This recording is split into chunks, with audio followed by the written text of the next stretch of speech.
Shifting focus now to the BJP's two-day national executive meet, which starts today in the national capital. The inauguration will be done by the Prime Minister, and this is coming a month ahead of the upcoming assembly elections in 5 states. The meeting will convene with an aim to decide the roadmap for the upcoming elections by keeping Uttar Pradesh at the heart of its discussion.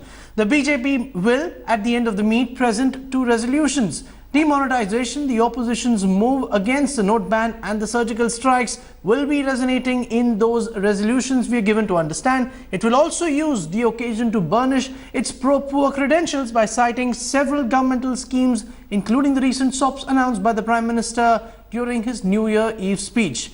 Meanwhile, the BJP's top brass is also expected to target the opposition over its attack on the government advancing the Parliament's budget session.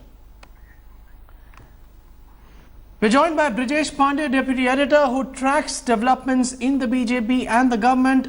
Brijesh, how much of the BJP is on the back foot given the fact that it has been facing flack over demonetization? The President's comment also, as we were discussing, has given enough and more ammunition to the opposition, and the BJP also has to, in a sense, woo the voters in 5 states. Well, Jugal, I think, the BJP is very confident of one fact, that after demonetization, we used to witness a communal divide. Now we are witnessing a class divide, with the poor and the very poor standing firmly behind Prime Minister Narendra Modi's demonetization. This is the thinking within the BJP, and they strongly feel that, that the demonetization might hurt a bit their middle class voters, which have been traditionally their voters for a very long time. But in the long run, the BJP is going to gain substantially because the new voters, the vote bank which they will accumulate in the process after demonetization will be the poor and the very poor. And they feel that, that these vote banks will be far more substantial in helping the BJP in achieving their aim of Congress Mukta Bharat and having to end their 14-year-old Vanvas in Uttar Pradesh.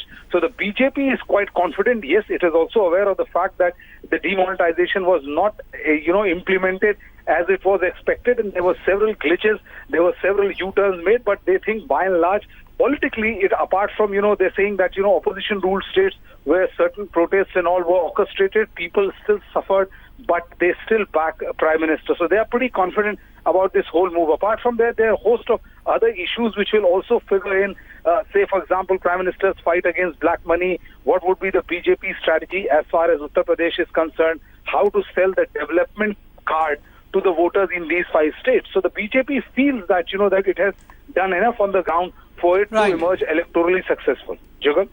Deputy Editor Brijesh Pandey there with all the details and perspective on this evolving.